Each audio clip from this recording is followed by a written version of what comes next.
Vale, bueno, pues buenos días a todas y a todos.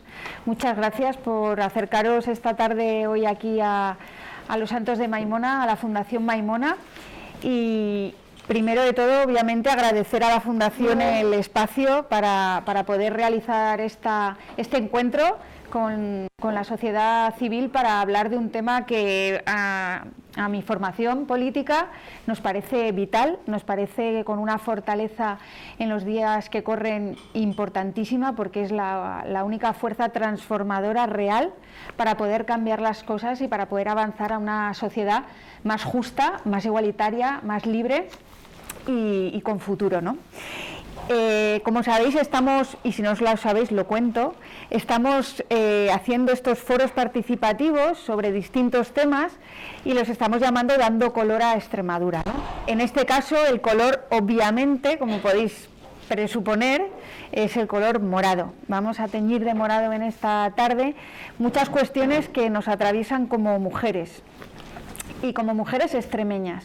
Y quiero hacer este especial hincapié porque creo que muchas veces el vector territorial es omitido y creo que es importante, ¿no? Yo el otro día me pedían en el periódico Extremadura un artículo por el 8 de marzo, que todos los años hago, y este año lo he hecho precisamente pensando en esta cuestión, ¿no? En las similitudes que tenemos entre un patriarcado que como mujeres nos despoja de derechos y también un patriarcado extractivista que a este territorio en particular, que han puesto en la diana como tierra de sacrificio, lo expolia, lo saquea de sus recursos, dejándolo desnudo y dejándolo empobrecido.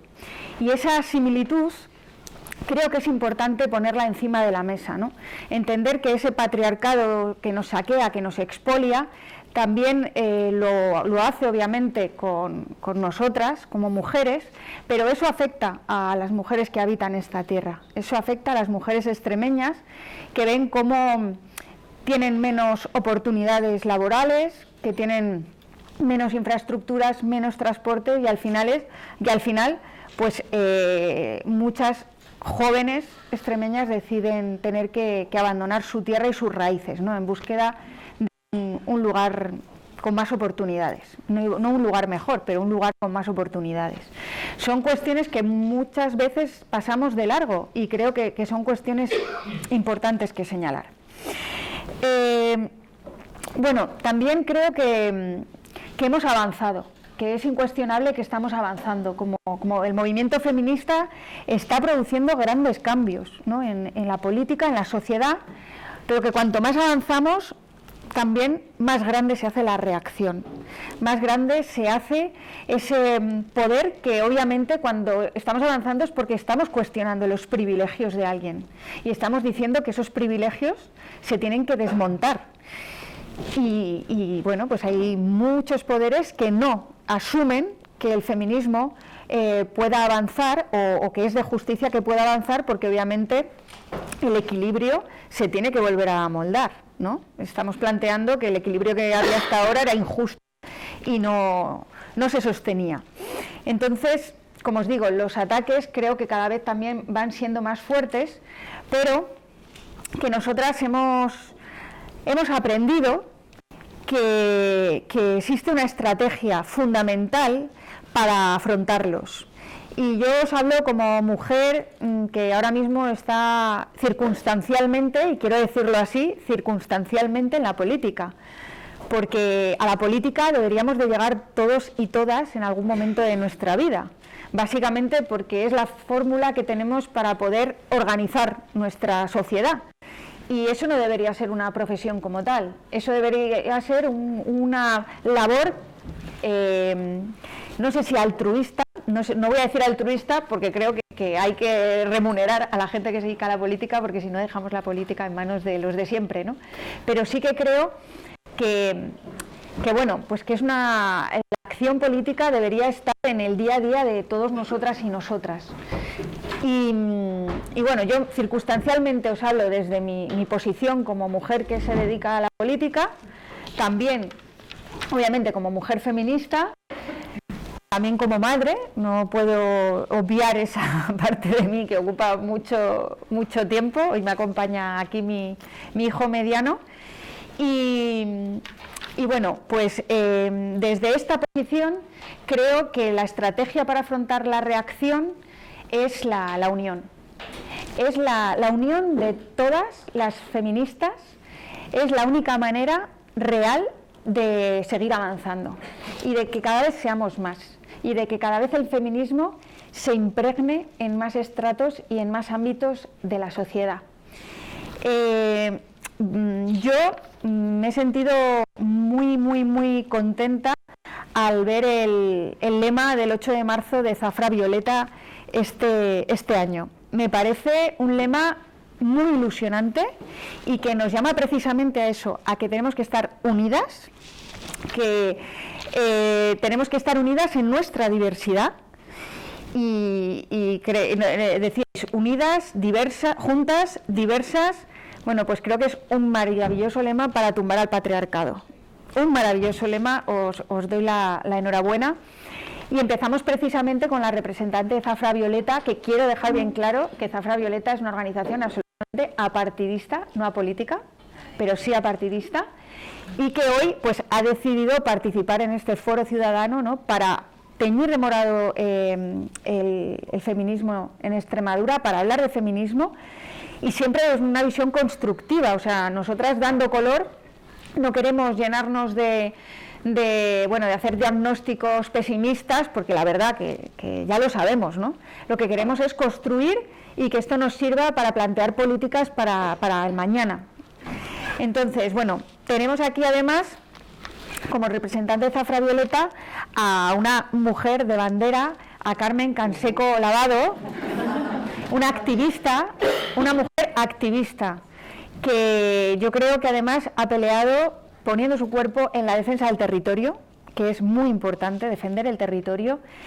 Y bueno, pues Carmen, te digo los dos apellidos, porque mi hija mayor, que tiene 10 años, me dice: mamá, pero es que tú no eres Irene de Miguel, tú eres Irene Miguel Pérez, que la abuela también ha puesto su apellido. Y si me lo dice ella, que tiene 10 años, así que hoy me he acordado perfectamente lo que me ha hecho Candela y me he buscado los dos apellidos de todas. Digo, porque es verdad que, jolines, es un pequeño gesto, pero que al final es que estamos invisibilizando, nosotras que nuestras madres no pudieron elegir, que lo tuvieron que poner de segundas, pues que se sepa. Carmen Canseco Lavado.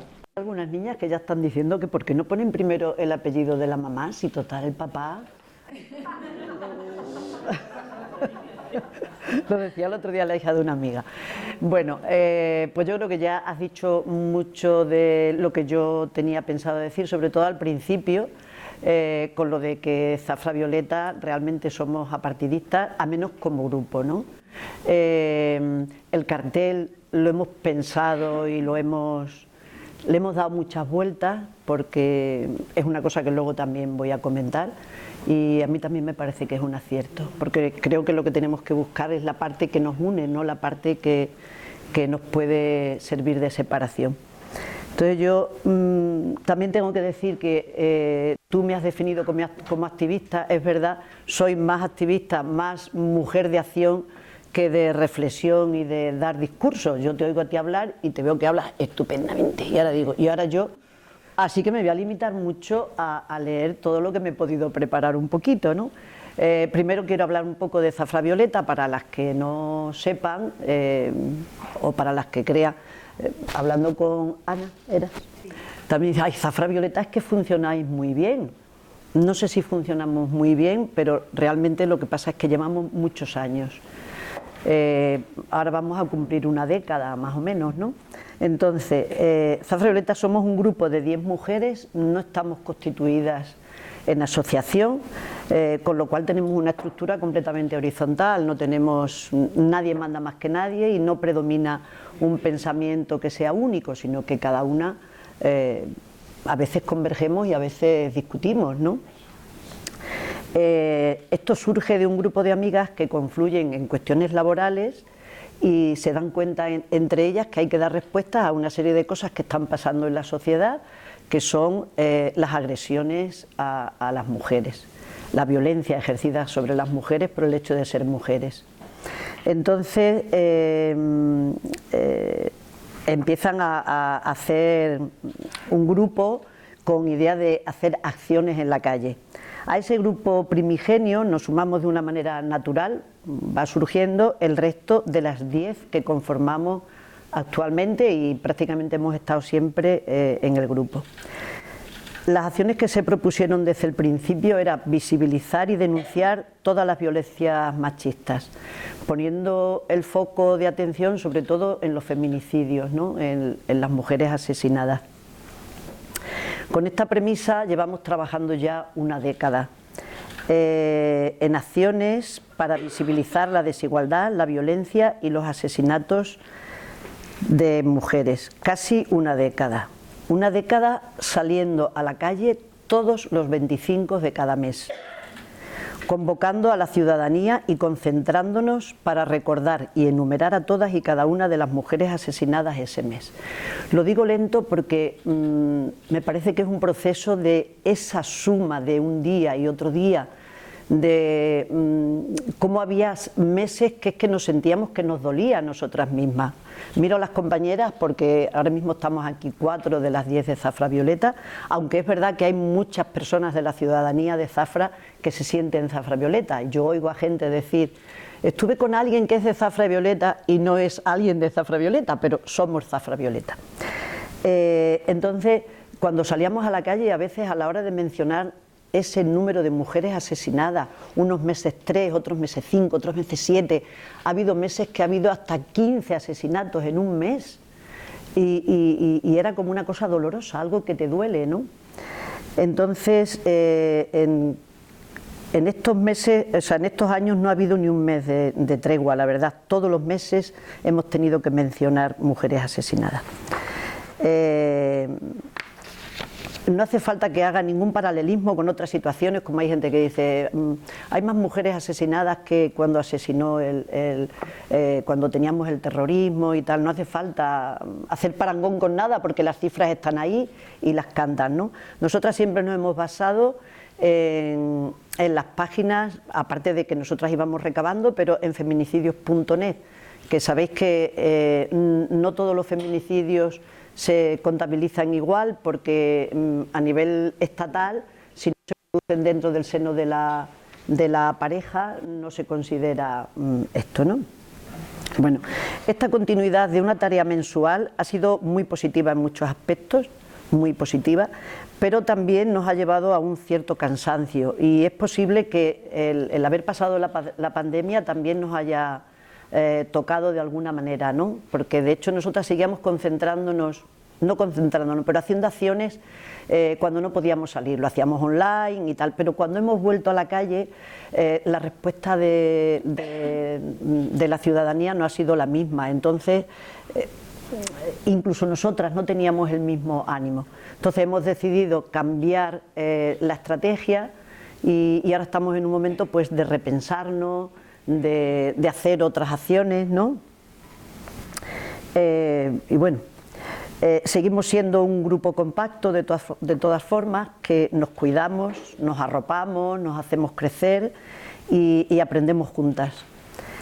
A veces sentimos la necesidad de abandonar porque el camino es arduo y es duro y parece que los resultados son escasos, pero como dice una de las compañeras, el feminismo siempre ha estado detrás de los grandes cambios en materia de derechos.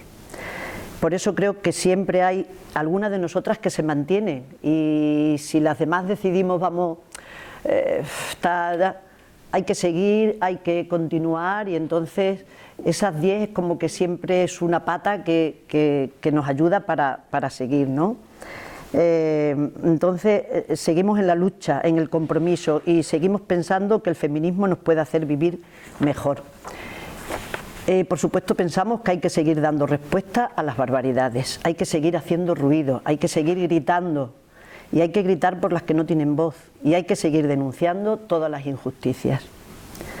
Nosotras no dejamos de ser un minúsculo grupo dentro de una zona territorial en una comunidad tan grande como Extremadura, ¿no? Que tiene mucha extensión. Entonces es verdad que estamos un poco como los grupitos que hay, estamos todas un poco aisladas y no sabemos muy bien cómo es el movimiento ahora mismo, o si hay un movimiento único extremeño.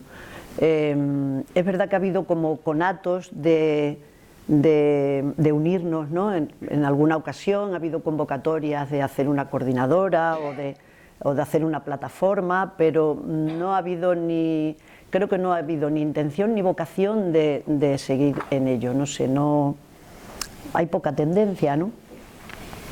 Al mismo tiempo creo que todas estamos en unos momentos mucho más bajos por los momentos históricos que estamos viviendo, por los distintos feminismos que hay en el debate público, y esto lleva a un debilitamiento de nuestra fuerza, de la fuerza esa que alcanzamos en el 2018, cuando llenamos las calles de mujeres todas gritando y diciendo que nos parecía imposible que hubiéramos tantísimas feministas en España, que es que estaban todas las calles tomadas, ¿no? Entonces es verdad lo que has dicho tú, ¿no? Que a medida que avanzamos más parece que hay más oposición, ¿no? Hay más temor. Me tengo que tirar de la chupeta un poquito. Bueno, el panorama que vivimos ahora mismo, Zafra Violeta, lo vivimos con un poco de temor y con un poco de tristeza. La verdad es que cuando nos ponemos a hablar sobre la situación a nivel nacional y tal, nos atenaza esa preocupación, ¿no? Ya no es solamente por los debates o las diferencias en los postulados de cada grupo, sino son las formas, nos preocupan las formas mucho, ¿no? Estamos reproduciendo sin querer muchas formas patriarcales, ¿no? Mucha violencia a la hora de los discursos, mucha agresividad y en general poca sororidad. De ahí es el trabajo del 8M, de decir todas juntas, fijándonos en lo que nos une, ¿no? Todo esto además lo utilizan los medios para desacreditarnos, ¿no? Y también el populismo lo utiliza para justificar muchos retrocesos. No podemos dejar que el patriarcado nos gane la partida. No quiero ser pesimista porque, como dice otra de las compañeras, el pesimismo es reaccionario, nos impide actuar y nos sitúa en el inmovilismo, ¿no? Como somos pesimistas y no podemos hacer nada, entonces no podemos perder ni un solo de los derechos y los logros conseguidos, que han sido muchos, y si miramos hacia atrás es verdad que hemos conseguido mucho. Somos optimistas en cuanto a esos avances y a los pozos que van quedando en la sociedad, en muchas cosas, en los comportamientos. Hombre, siempre hay indeseables, ¿no? Pero vamos a dejarlo. Es verdad que se ve en cierta medida ese retroceso significativo y nos hace mucho daño, sobre todo en las redes sociales. Y otra compañera de Zafra Violeta, ¿no? Que hay muchas noticias que corren, que la gente no filtra y que además hay mucho bulo, pero tenemos que acostumbrarnos a vivir ya con eso, porque eso ha llegado para quedarse, ¿no? En fin. El patriarcado y el capitalismo hacen un tándem que se retroalimentan mutuamente. El objetivo que tienen no es precisamente la vida. A la vida le damos continuamente la espalda. El objetivo es la producción, el consumo, la generación de riqueza material y sobre todo riqueza concentrada en unos pocos a base de la explotación de muchas y muchos.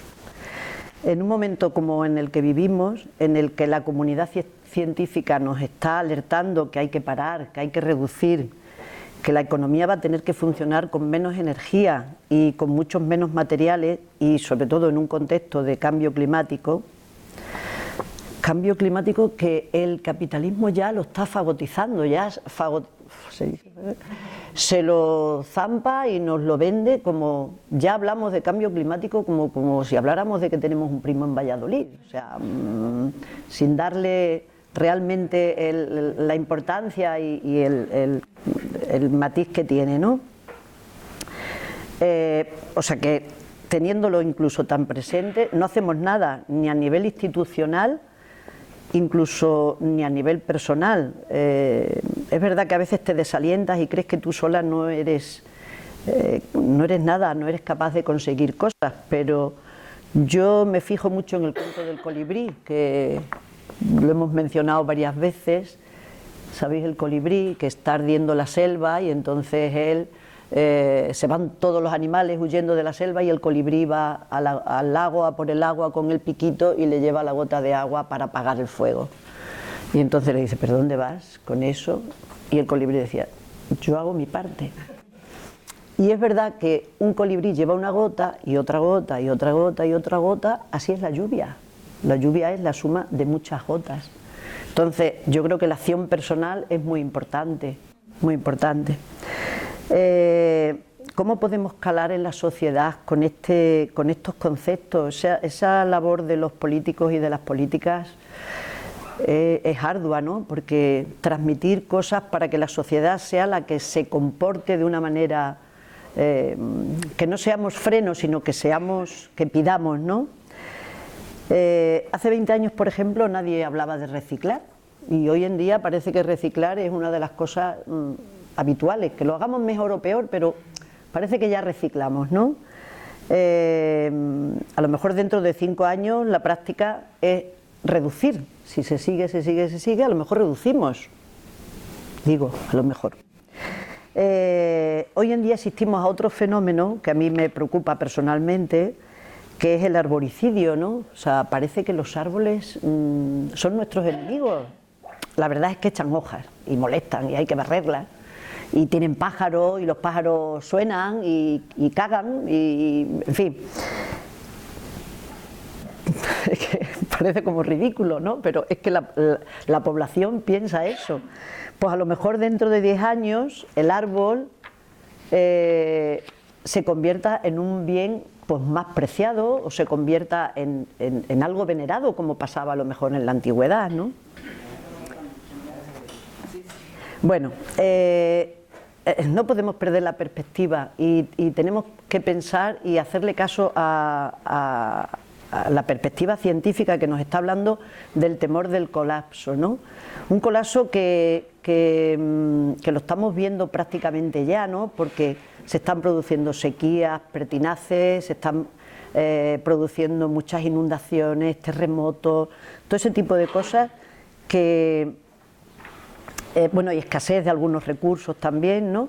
Esto, más allá de pensar en una situación apocalíptica, que yo creo que eso no nos lleva a nada, sí lo que tenemos que pensar es lo que se nos está avecinando, ¿no? Cómo de alguna manera el capitalismo aprovecha todas estas historias para que la población más vulnerable pierda más derechos, ¿no? Y pierda, bueno, pues más derechos en definitiva, ¿no?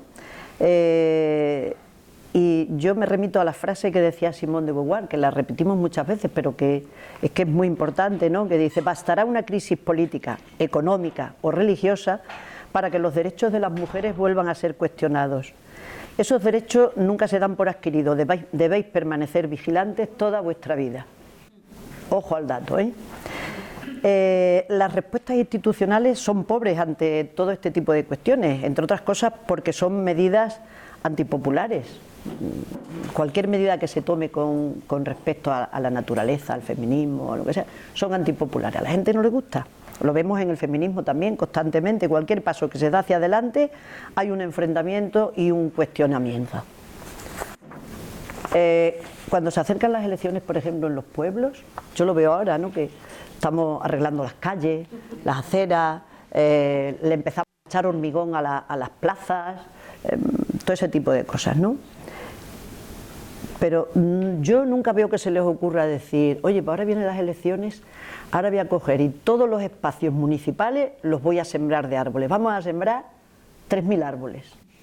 O vamos a hacer una política feminista dirigida a algunos de los sectores que trabajan en el ayuntamiento o en las empresas o sea, nada más que vamos por el hormigón. El hormigón es lo que nos da nuestra calidad de vida, no nos olvidemos, los árboles no, por ejemplo. Pero todo eso es porque la sociedad no lo demanda, porque no es popular. Tiempo. Por eso creo que este foco no debemos perderlo. Las feministas estamos en todos los espacios de injusticia y en todos los espacios donde se hacen desmanes con las personas y con el entorno que habitamos. Estamos en el mundo de los macros. Extremadura, la zona de sacrificio, como bien decía Irene, tenemos, mira, un campo sembrado de placas solares. Como no reduzcamos el consumo de las placas solares, vamos a tener que aprender a comer silicio cristalino, que por lo visto es el componente que tienen las placas, porque sin campo nos estamos quedando. ¿Dónde vamos a plantar? Bueno, tenemos macro vertedero, tenemos macro matadero, tenemos macro ciudades de ocio. Actualmente tenemos más de 200 proyectos mineros a cielo abierto. El proyecto de una ciudad de ocio que atraiga a millones de personas en el corazón de la Siberia. En fin, ¿cómo se integra todo esto en un marco de cumbre mundial por el clima? Porque parece ser que estamos muy preocupadas y muy preocupados por el clima. Razonablemente deberíamos hacer una cosa, pero luego la verdad es que hacemos otra. Bueno, parece que me voy por las ramas, pero no es mi intención. Quiero leer una definición de Joan Tronto, que es una señora americana, que dice: los cuidados es una actividad característica de la especie humana que incluye todo lo que hacemos, con vistas a mantener, continuar o reparar nuestro mundo, de tal manera que podamos vivir en él lo mejor posible. Este mundo incluye nuestros cuerpos, nuestras individualidades y nuestro entorno, que buscamos tejer juntas en una red compleja que sostiene la vida. Todo está relacionado con el cuidado, las estructuras y también con el decrecimiento económico. El cuidado es revolucionario también. Si nos centramos en producir menos y más en cuidarnos, tal vez las estructuras se tambalearían. La vida se sustenta en nuestra dependencia de los recursos, lo que nos da de comer, lo que nos da de beber, lo que nos hace vivir, y también se sustenta entre la relación entre nosotras, entre los cuidados. Necesitamos cuidados desde que nacemos. Si un bebé naciera y no lo cuidara alguien, no podría vivir, y necesitamos cuidados cuando envejecemos. Por no explicar mucho esto, porque es una cosa que está clara, que estáis todas diciendo que sí. En esta relación entre estas dependencias y las interdependencias es donde se da el equilibrio. Cuando eso no se produce, hay un desequilibrio, y esos desequilibrios nos llevan a que las cosas no funcionen bien. Afortunadamente hay muchos movimientos sociales, pequeños grupos, comunidades que se están llevando. Me está poniendo nerviosa ese señor. Bueno, hay que poner la vida en el centro. Bueno, me voy a saltar un poquito esto y quiero hacer un par de cosas que nos inquietan también a Zafra Violeta, que son los recursos para las mujeres en situación de riesgo, aunque no sean de riesgo extremo, que sean de riesgos intermedios y de mujeres vulnerables en general, que se disponga de más espacios. Es verdad que en las ciudades hay espacios de casas de mujeres donde hay posibilidad de acogerlas cuando hay una situación problemática, pero en las zonas rurales no se disponen de esos medios. Entonces me gustaría mencionar eso. Otra cuestión muy peliaguda y muy delicada es el tema de los abusos sexuales a menores. Esos menores también se encuentran muy desprotegidos, ¿no? Y se ejerce mucha violencia institucional sobre ellos. Se les obliga a hacer declaraciones repetidas veces, incluso delante de las madres y tal. En fin, ese es otro tema que pongo sobre el tapete. Y ya por último, quiero mencionar a todas esas mujeres que de una u otra manera están vertebrando nuestros tejidos familiares. Estamos delegando el cuidado de nuestras mayores en manos de mujeres que vienen de países más pobres que nosotras. Estamos ejerciendo de patrones, de patronas, con una población que es mucho más vulnerable, y estamos rayando en muchos casos tratamientos de esclavitud. Solo una pincelada para no olvidar a esas mujeres que dejan a sus familias para cuidar a las ajenas a cambio de... Y ya no digo nada más.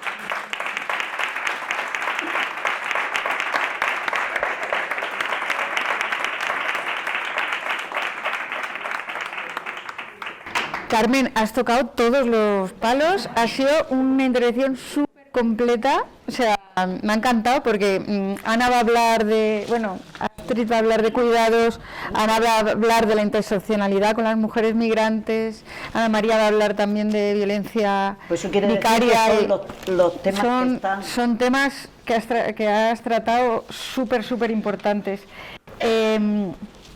A mí me preocupa, bueno, es que me preocupa, todo lo que has dicho me preocupa muchísimo y sí que sobre una de las cosas que has dicho es que cuando la reacción avanza y cuando ves cómo se trata a las mujeres feministas que están en primera fila, no dando la cara, yo creo que es un poco lo que quieren es aleccionarnos, decir, mira lo que te pasa si levantas la voz y si empiezas a luchar por tus derechos.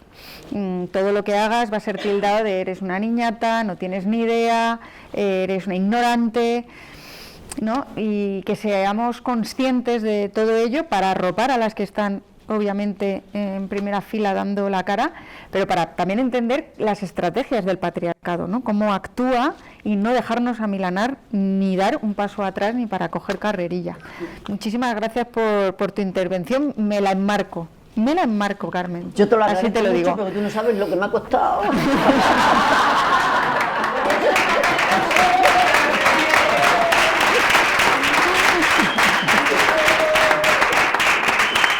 Ya está. Pero seguro que las compañeras de Zafra Violeta te han dado hoy muchas ideas pues y mira, entre todas pues mira, la habéis sacado. Como estamos con otras historias, lo que he hecho ha sido abordarlas a una por una con esa cosa maravillosa y tremenda también que se llaman los WhatsApp. Entonces les he dicho cuáles son y entonces he reflejado un poco. Quiero decir también que coincidimos prácticamente en todos, ¿eh? Se conoce que ya llevamos 10 años juntas, ¿verdad? Claro. Bueno, pues pasamos a nuestra segunda interviniente, es Astrid Ajenjo Calderón, que la estamos viendo aquí. Ella no nos puede ver, es la pena que no nos puede ver, pero aquí te está escuchando mucha gente, Astrid, que lo sepas.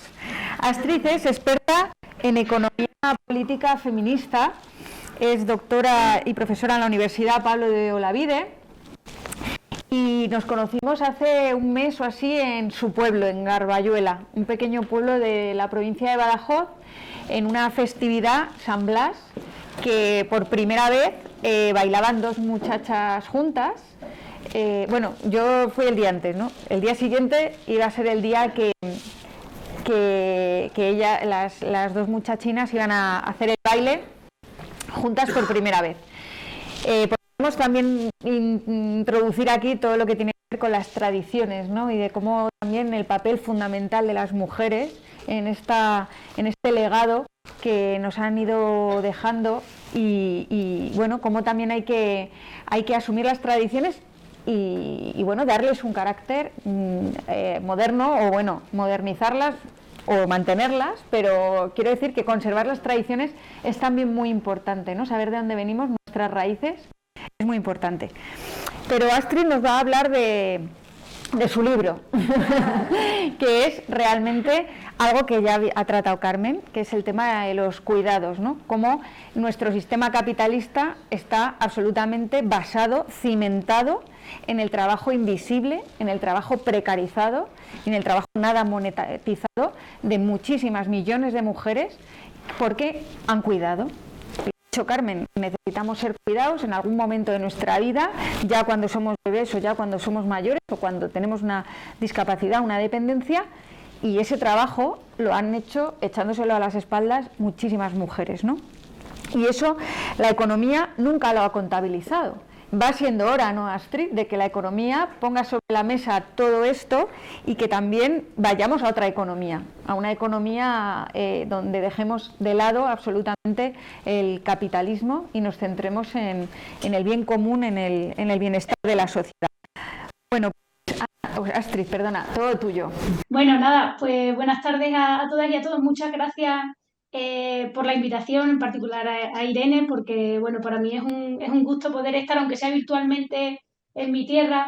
Soy una emigrante extremeña que vivo en Sevilla y bueno, por las circunstancias además estoy embarazada y y me resultaba un poco complicado el desplazarme, entonces bueno, pues aunque sea de esta manera, pero bueno, puedo estar este ratito con vosotras, ¿no? Bueno, la idea, claro, cuando yo veía la idea del encuentro, ¿no? De hablar de feminismos en Extremadura, yo, claro, trabajo el ámbito de la economía feminista y me gustaría aportar algunas ideas que se vienen trabajando desde este enfoque, ¿no? Y que se vienen planteando no solo a modo de diagnóstico del contexto, que efectivamente Carmen ha planteado muchos de los retos, ¿no? que tenemos, sino efectivamente plantear la hoja de ruta política en sentido amplio que la economía feminista está planteando, ¿no? Y yo creo que ahí incluso, ya verá Irene que voy a hablar también de tradiciones, voy a hablar del arraigo que es fundamental para reconstruir esa idea de comunidad que está tan absolutamente debilitada, desprestigiada e invisibilizada y que la necesitamos para tratar de conformar otra forma de pensar la economía, otra forma de organizar la vida en común en base a otros principios, ¿no? Entonces, bueno, por seguir a ver como tenemos poquito tiempo, ¿no? Como seguir una secuencia de ideas que tengan un sentido. Bueno, desde la economía feminista, lo primero que se plantea es que la idea convencional de economía es muy estrecha. Claro, la idea convencional de economía está centrada en lo que ocurre en los mercados. Pero ¿qué pasa? Que los mercados, yo siempre pongo este ejemplo, me parece que es muy ilustrativo, los mercados no se preocupan por quién tiene hambre, los mercados se preocupan por quién puede pagarse el bocado, ¿no? Es decir, el mercado atiende a una demanda solvente que en última instancia va a ser la que le va a proporcionar un beneficio. Pero lo que estamos proponiendo desde los feminismos cuando miramos la economía es que la demanda no tiene que ser lo que esté en el objetivo de la economía, ¿no? Sino que tienen que ser las necesidades de las personas en sentido amplio, independientemente de que eso dé lugar o no a una rentabilidad. Es decir, poner la vida en el centro, eso es una de las grandes frases que tenemos las feministas y que lo estamos diciendo continuamente. Es necesaria una política pública, una política económica, una economía que ponga la vida en el centro. Ahora, eso tiene una serie de implicaciones importantes, ¿no? Porque poner la vida en el centro implica mencionar, o sea, algunos elementos que ya mencionaba Carmen, ¿no? Implica decir, oigan, es que la vida es posible, pero es que la vida, para que salga adelante, hay que cuidarla. O sea, somos seres profundamente vulnerables, que nacemos en cuerpos cambiantes, en cuerpos que tienen unas necesidades múltiples a lo largo de la vida, cuerpos que se enferman, cuerpos que van cambiando, momentos en la vida en los que no tenemos una capacidad de autocuidarnos ¿no? Entonces necesitamos que esa vida se cuide, ¿no? Y además entender que esa vida se cuida siempre en común. Si algo nos ha demostrado la pandemia, por ejemplo, es precisamente esa realidad de vulnerabilidad, de que la vida hay que cuidarla, pero también la realidad de interdependencia, ese palabra que lo que viene a decir es que aquí nadie quiere estar solo, ni quiere ni podemos estar solos, ¿no? Sino que nos necesitamos, la vida siempre es vida en común, ¿no? Entonces, cuando hablamos de una economía que pone la vida en el centro, que pone la satisfacción social de las necesidades humanas en el centro, estamos hablando de eso, de una vida que es que hay que cuidarla, ¿no? Si no, esa idea que tiene la economía convencional de que somos seres profundamente autosuficientes, que es falsa, no es real. O sea, ahora mismo, cuando miramos, por ejemplo, desde esta óptica amplia, ¿no? De cómo satisfacemos las necesidades las personas, ¿no? Claro, lo que vemos es que muchas veces ponemos la metáfora del iceberg, ¿no? Hay una parte productiva, que es la que se ve, que es la que se nombra, que es la que sale en los telediarios, que es la que abre los titulares en la prensa, que gira en torno a lo productivo, a lo mercantil. Pero para que esa parte funcione, hay toda una parte invisibilizada que tiene que ver con los procesos de reproducción social, que tiene que ver con lo cotidiano, con la satisfacción cotidiana de las necesidades en el ámbito doméstico, en el ámbito comunitario, que tiene que estar resuelta. Si eso no está resuelto, lo de arriba es que es imposible, no funciona. Lo que pasa es que cómo se ha resuelto esa parte invisibilizada de la economía a lo largo de la historia, sobre todo en el periodo industrial, ¿no? del capitalista, en el periodo capitalista, ¿no? Pues se ha sostenido en base al trabajo gratuito de las mujeres. Claro, un trabajo gratuito que ha supuesto el sostén fundamental de la economía y que por eso es económico y por eso también es político, ¿no? ¿Qué ocurre? Esa base oculta del iceberg, claro, no se ha nombrado nunca como trabajo, no se ha remunerado, no se ha medido, de hecho, hasta hace relativamente poco tiempo no teníamos datos para ver cómo medir esa parte invisible del iceberg, esa economía reproductiva, o no sé cómo queramos llamarlo para entenderlo bien, ¿no? Pero sobre todo a mí lo que me parece más hiriente es que lo que haya ocurrido no ha supuesto un conflicto político y ni un conflicto económico, porque los sujetos que han representado, que estaban ahí trabajando, ¿no?, de forma gratuita, no han sido considerados sujetos económicos ni sujetos políticos. Y de ahí la absoluta infravaloración del trabajo de las mujeres en los ámbitos domésticos a lo largo de la historia. Infravaloración que llega a día de hoy. Entonces, cuando cuando lo que estamos planteando desde los feminismos y estamos diciendo es que hay que cambiar el foco de la economía y poner la vida en el centro y poner las necesidades de la vida en el centro, las necesidades de las personas en el centro, estamos diciendo, oigan, por supuesto que los mercados hay que verlo, claro, lógicamente, en un análisis económico pues tenemos que ver qué pasa ahí, pero que lo público también es una esfera económica fundamental, que lo doméstico es una esfera económica crucial y lo comunitario también. O sea, tenemos un conjunto de esferas económicas a las que hay que atender para comprender cómo funciona la economía y sobre todo para tratar de entender la raíz de las desigualdades que se generan en el propio funcionamiento económico. Porque las desigualdades de género, por ejemplo, en los mercados de trabajo, estamos cansadas ya de ver las brechas, por ejemplo, el hecho de que las mujeres tengamos mayores tasas de paro, menores tasas de empleo, mayores tasas de parcialidad, mayores tasas de temporalidad. O sea, esas brechas no se entienden si no entendemos que las mujeres, por ejemplo, cuando vemos los datos de uso del tiempo, estamos más tiempo cuidando.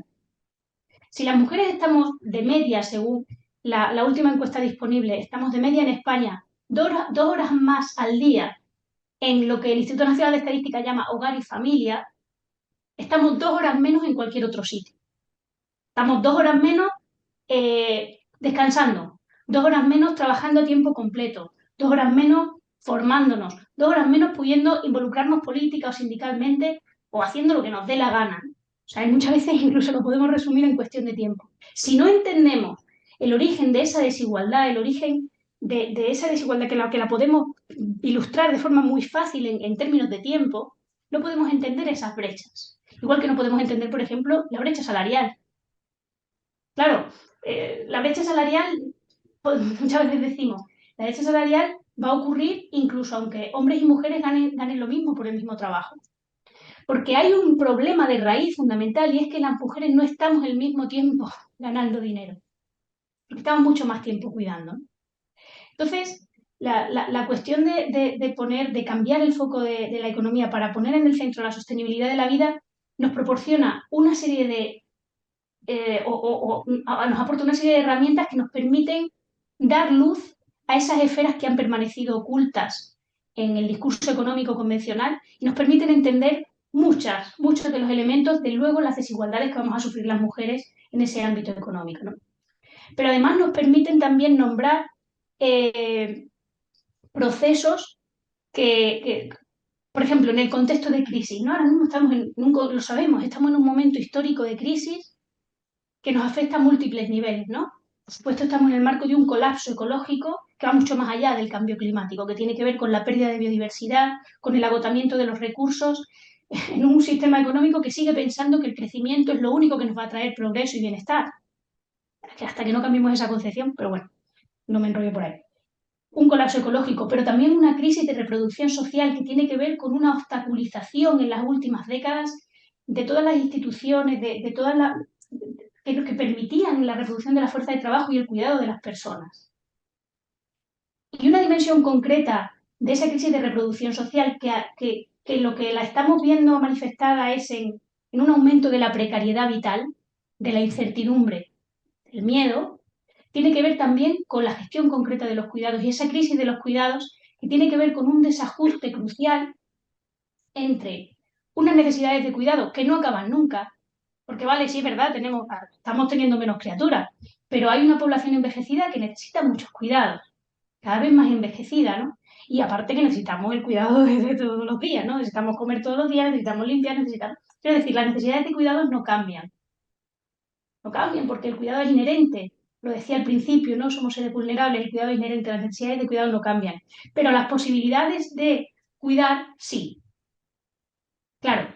¿Por qué? Porque venimos en un escenario económico de las últimas décadas donde, como decía, se han obstaculizado muchas de las instituciones que permitían ese cuidado, ¿no? Estados del bienestar profundamente deteriorados, ¿no? Con todas las políticas neoliberales, ya no digo con el hachazo que supuso las políticas de austeridad después de la crisis de 2008. A eso en cuanto al Estado, ¿no? Y lo hemos visto claramente en la pandemia, en el ámbito sanitario, lo seguimos viendo, ¿no? Eso, por ejemplo, pero también cómo se ha venido debilitando el ámbito comunitario. Esto yo que en mi pueblo, y a mí, tú lo veías, la comunidad te cuidaba. Eso ahora ha cambiado mucho. No tenemos ese sentimiento de confianza en la comunidad, por ejemplo, para delegar algo tan vital y tan importante como es el cuidado de las personas que queremos, ¿no?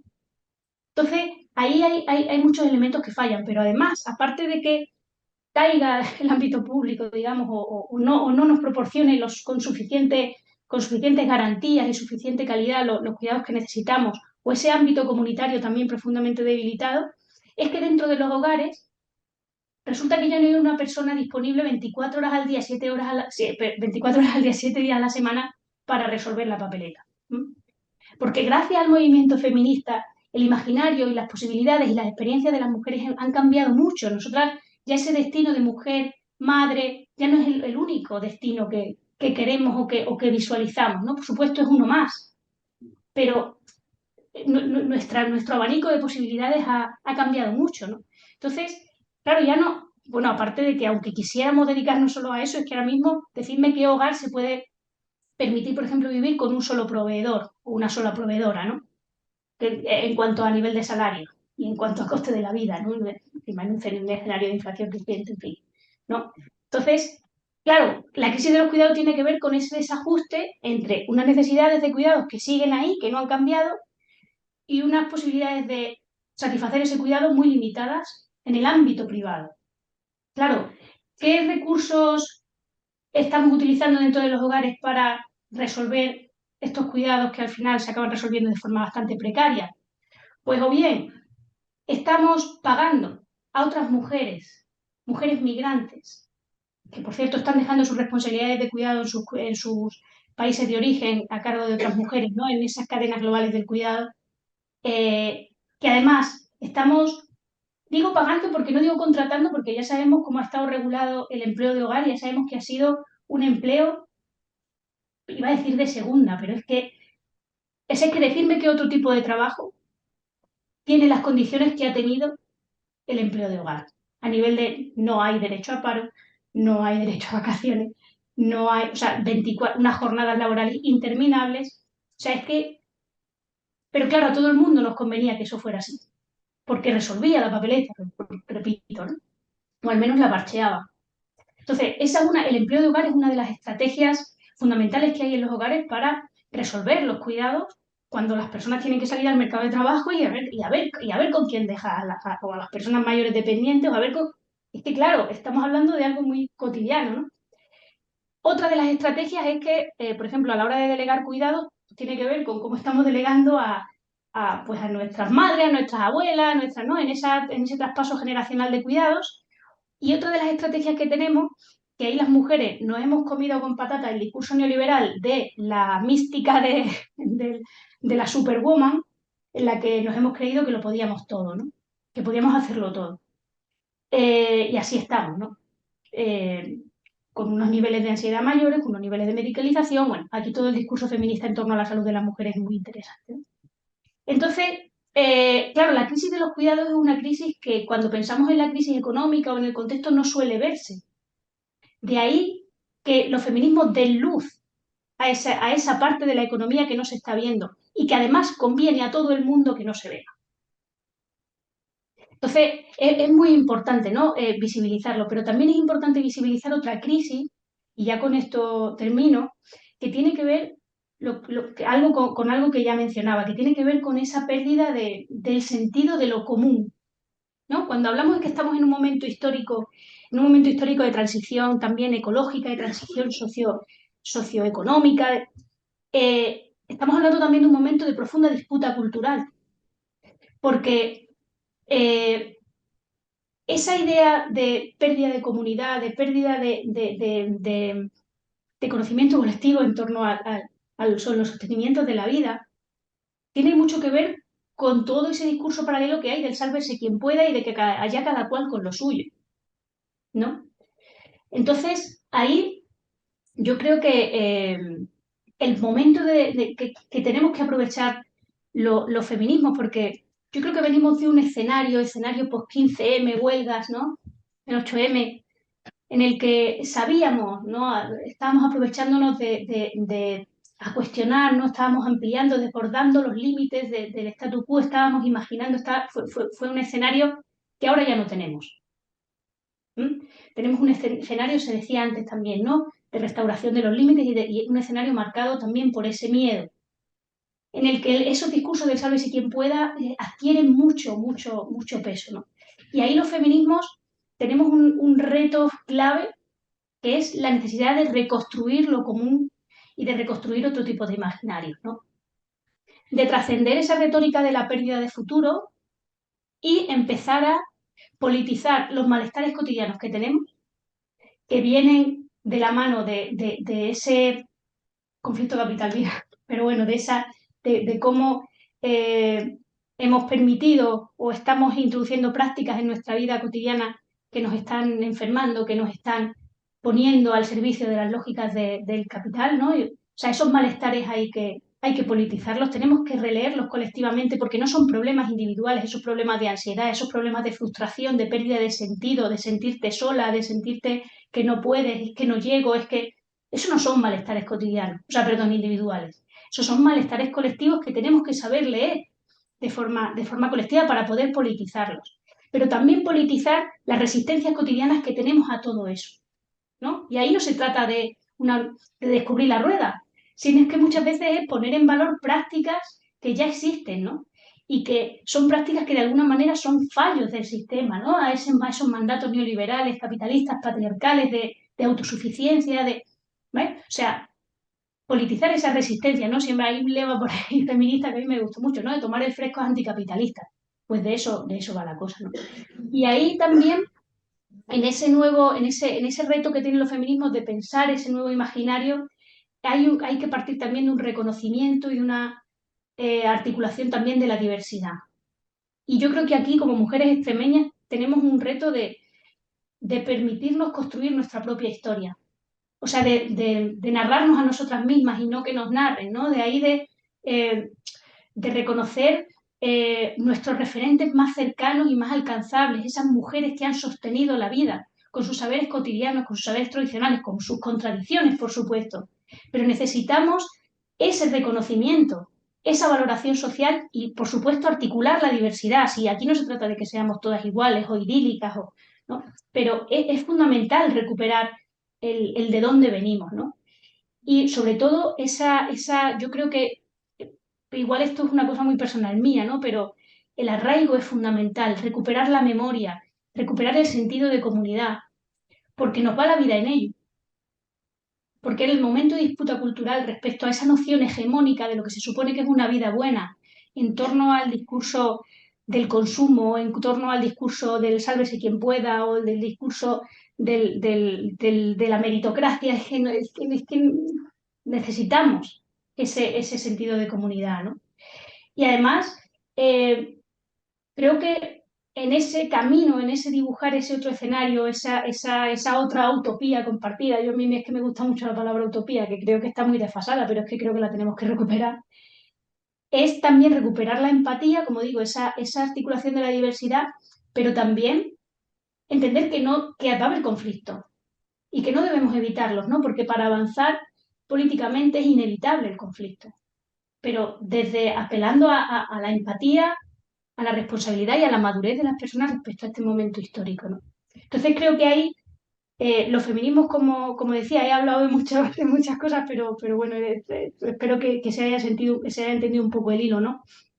Los feminismos, cuando miramos a la economía, lo que nos permiten es entender otros fenómenos económicos, otros procesos económicos que de forma convencional no se verían, que son aquellos fenómenos económicos atravesados por la vida cotidiana, pero que los feminismos no solo no nos proporcionan esta cajita de herramientas, ¿no? Sino que nos proporcionan sobre todo la oportunidad de pensar cómo queremos, qué otras formas de organizar la vida en común queremos, qué otro buen convivir queremos, sobre qué lógicas y cómo lo vamos a construir, ¿no? Y lo que digo, si es que la batalla no está en el terreno de las ideas, no está ahí. Todas somos populistas, sabemos muchas palabras, no está ahí. El problema está en que sepamos poner en valor prácticas que ya existen para articularlas y para articularlas desde la diversidad, como digo, y desde luego sin evitar el conflicto, pero siempre desde la empatía. Entonces creo que ahí hay retos importantes. Con eso termino. Disculpa, gracias. Muchas gracias, Astrid.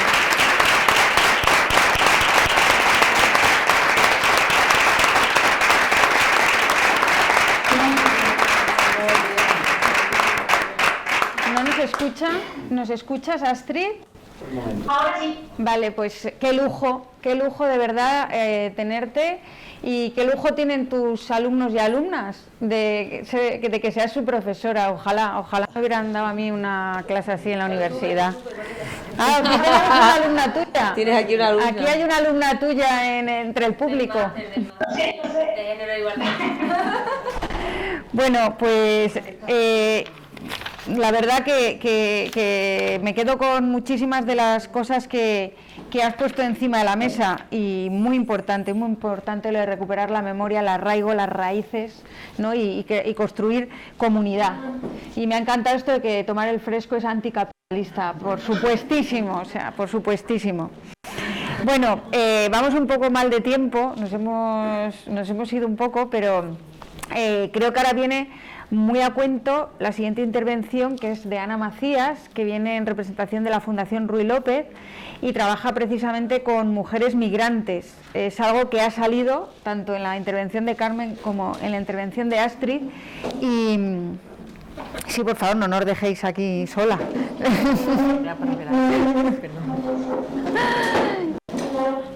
Y bueno, pues Ana nos va a dar esta visión trabajando con las mujeres migrantes que llegan a Extremadura, y bueno, pues todo tuyo, Ana. Vale, gracias. Bueno, muchas gracias a todas y a todos por estar aquí. Desde la Fundación Ruy López, que muchos de vosotras y vosotras sois de Zafra, y dirá, Ruy López viene con el ajedrez, ¿qué pinta el ajedrez con los inmigrantes? Aquí se han vuelto un poco tarumba, no es eso. La fundación, cuando la creamos, y decir que en nuestro patronato somos 16 ellos y yo. Entonces, nuestra entidad se crea para el desarrollo y el fomento del ajedrez en Extremadura.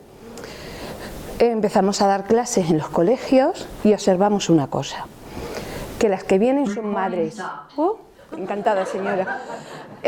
Observamos una cosa, que las que vienen a traer a sus hijos e hijas, principalmente hijos, son mujeres que no hablan español, que apenas interrelacionan, que las traducciones las hacen exclusivamente los menores.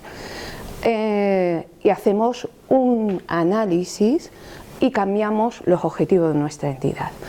A lo cual nosotros, por supuesto, el ajedrez ahí, porque no lo vamos a dejar, pero sí que abrimos una vertiente, y esa vertiente principalmente tiene que ver con mujeres y con mujeres inmigrantes.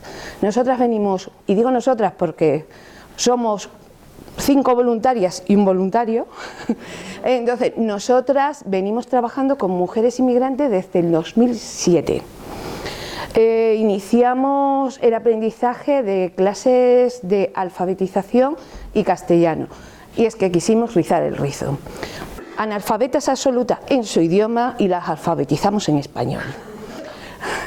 Suena raro, pero lo hacemos y lo conseguimos. Pero además, como somos, nos ponemos a dar las clases de español metiendo género. Y aquí, a lo fino, a la cuenta china, a la gotita pequeña y continua, fuimos consiguiendo que las mujeres vinieran a clase, que la frase "Juan friega los platos" no les resultara escandaloso, que ya a lo largo de los años hemos conseguido que los maridos frieguen los platos, que hemos conseguido que sus hijas estudiaran, que la gran mayoría de las chicas marroquíes, que sus madres son usuarias nuestras, estén estudiando grados medios o estén en la universidad. Ahora mismo tenemos 18, que para nosotras es un logro. Tenemos 18 chicas en la universidad y un montón haciendo grados superiores y tal. Eso sí, cogen una vereíta y no me la suelta ni una, ¿eh? Todas cogen el grado superior de Administración y Empresa y todas van allí. Después acaban esa y todas se me van a la de Comercio Internacional. Me da igual, que hagan lo que quieran. Yo quiero que estudien y se espabilen. Es importante de que, y sí que este trabajo que llevamos 15 años, 14 con ella, desarrollándolo, está dando sus frutos, pero es un trabajo muy arduo, muy pequeño.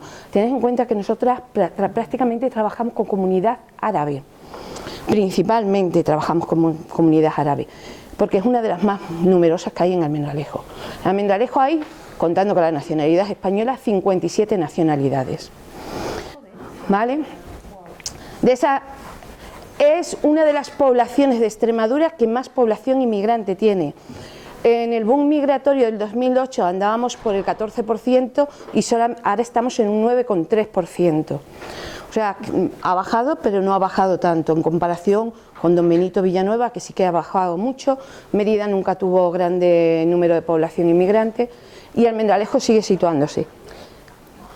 Con el tema de mujeres inmigrantes, pues tenemos que hablar en tema el imaginario que tenemos todos, que son analfabetas, que no han estudiado. Y hemos pasado una encuesta hace poco, hará un mes o cosas así, y hasta nosotras mismas nos hemos sorprendido, porque nos hemos encontrado que en esa encuesta, es una encuesta que la han hecho alrededor de 200 personas, de las cuales el 95% ha sido mujeres, de las cuales un 52% tienen estudios superiores. Y ahora la friolera que nadie se la espera es que el 98% sufre racismo y xenofobia. Y Extremadura no es racista. ¿Vale? Entonces, teniendo en cuenta que Extremadura no es racista, pero sufren el 98%, han sufrido racismo. Y ojito, colegios, institutos, ayuntamientos, hospitales, centros de salud, calles, supermercados. Y lo más importante, la gran mayoría han sido en centros de estudios y en el trabajo. Entonces, algo que sí que nos tenemos que cuestionar y que valorar. Y estamos hablando que la encuesta la han hecho más mujeres que hombres. El tener un velo ya te supone una discriminación. Y además, a ver, y yo soy completamente criada, educada en el feminismo, pero yo tengo una cosa clara. Si tú como mujer, y como mujer musulmana, con tu religión, y sabes... Y yo tengo chicas jóvenes musulmanas con su velo feminista que ellas tienen claro que ellas lo quieren porque ellas lo desean. Entonces, ¿quiénes somos nosotras? Y a esto lo cuestiono, para cuestionar a una persona que quiere y desea llevar ese velo.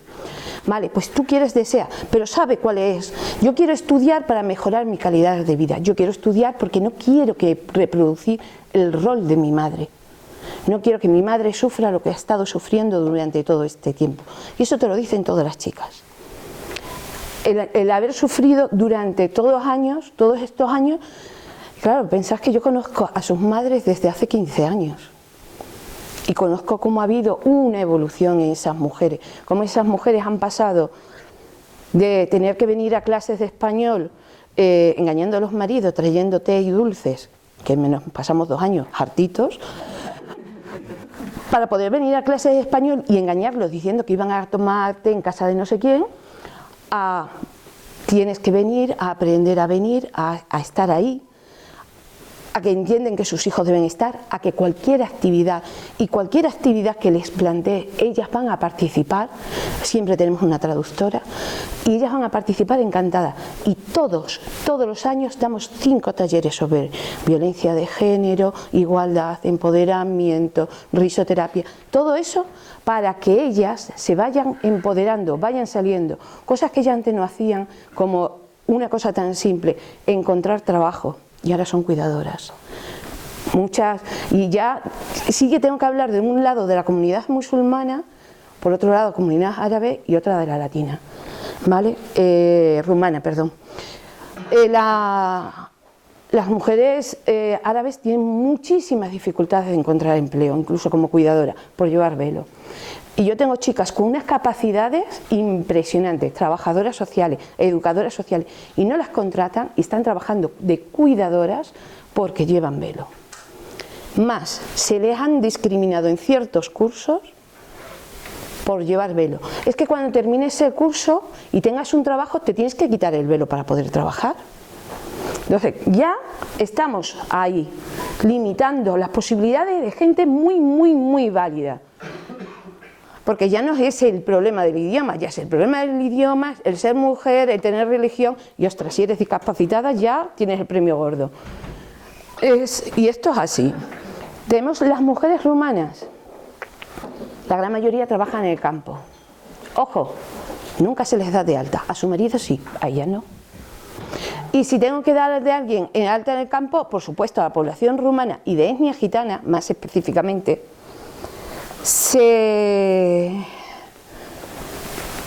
a ellos se le dan de alta, a lo mejor trabajan un mes y le dan de alta 3 días, a ellas no tienen alta ni uno, ¿vale? Porque ya le estamos dando de alta a tu marido, tú no lo necesitas. Claro, ella no, porque ya le hemos dado a tu marido, ¿tú para qué quieres? Si total se lo estamos haciendo a él. Y después tenemos pues la comunidad latinoamericana, que yo creo que es la comunidad más invisible de todas las mujeres. Pero tenemos a las que llevan el pañuelo, tenemos a las rumanas, tal, que van con su aspecto, pero las más invisibles son la gran mayoría las latinoamericanas. Trabajan en casas, trabajan internas, han dejado su familia, un promedio de 4 hijos que tienen que criar y que viven esclavizadas en el cuidado.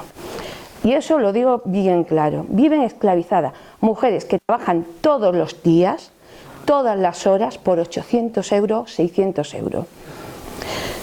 Ojo, y hay en algunos sitios que yo te voy a dar 900 euros. La mujer, venga, yo tengo que mandar dinero a mi país, a mis hijos, para que puedan estudiar, tal. Pero es que te quito 400 porque es que, claro, te tengo que quitar 400 por la habitación, la luz, el agua, la comida que te comes. Aquí en Zafra tuvimos un caso de una señora boliviana que no podía comer de la olla, sino lo que sobraba del plato de la señora. Entonces, que sepáis que esa realidad existe y que eso ocurre. O sea, estamos hablando de que hay una invisibilización completa de las mujeres. Y no entramos en el mundo menor porque entonces nos deprimiríamos. Y hemos dicho que no nos vamos a deprimir. Lo que quiero es que es una de las cosas que nosotras queremos hacer es visibilizar, normalizar, transparentar, que una persona por ser negra te puede dar clases de inglés, y en la fundación las han dado. Y además había un niño, el primer día que mi compañera Esbis dio clase de inglés, ella es camerunesa y habla 4 idiomas perfectamente, el niño le dijo, es que eres negra, tú eres de África, pasas hambre, ¿no puedes dar inglés? Y la otra le dijo, sí soy negra, no paso hambre y sí sé dar inglés. Pero los conceptos que se tienen, que se trasladan, y estamos hablando de criaturas de 6, 7 años, y hemos tenido que romper esos estereotipos. Romper estereotipos de porque si negro no sabes idioma, no sabes transparentar, no sabes porque tienes velo, no tienes capacidad, y ese es uno de los problemas. Y la gran mayoría de nuestras mujeres, y nuestras mujeres son usuarias, son compañeras, son amigas, es que no existe para el resto.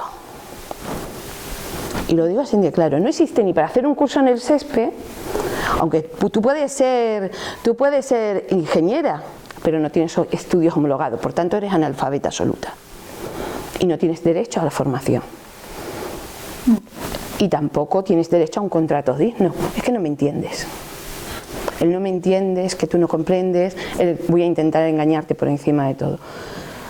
Casos buenos, lo hemos tenido, compañeras que le hemos homologado los estudios, que han conseguido hacer después un grado superior, que están trabajando en fábricas, algunas, en el caso de la chica camerunesa, economista, ha estudiado un grado superior de análisis de calidad, pero ojo, no sé por qué, ella de peón de fábrica no pasa, rellenar botes de aceitunas sí puede, pasar a calidad no, aunque la fábrica lleve 2 años buscando a alguien de calidad y lo tenga en la misma empresa. El racismo existe, compañeras. Y corto porque si no aquel me corta las orejas.